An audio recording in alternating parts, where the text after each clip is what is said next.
update အစီအမပြေတာရှိမယ်ဆိုရင်ကြိုတင်ပြောထားပါ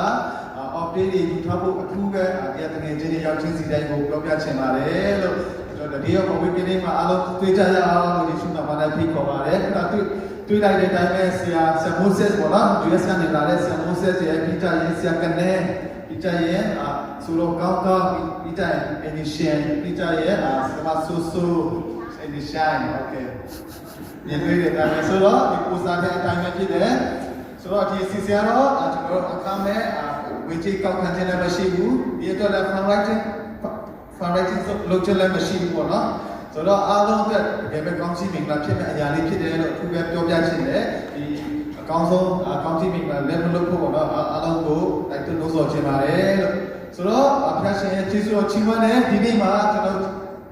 ဒီအထူးအဲ့တဲ့တော်တွေပေါ့နော်တရားတကယ်ချင်းတွေကျွန်တော်တို့ဒီလေးတွေပေါ့နော်ဒီကတေတန်ရှင်အစုံပြည့်ဆိုရင်ဒီတော့ကျွန်တော်တို့ဘုရားကျောင်းတစ်ခုထဲမှာတူပါဝင်ခဲ့ကလေးလေးဖြစ်တယ်ပေါ့နော်ခုတော့ဆိုတော့ဖြစ်နေပြီတကယ်ပဲတယ်လီတွေ့ရတော့သူပဲအခါကြီးကျေးဇူးကိုချီးမွမ်းပါတယ်လို့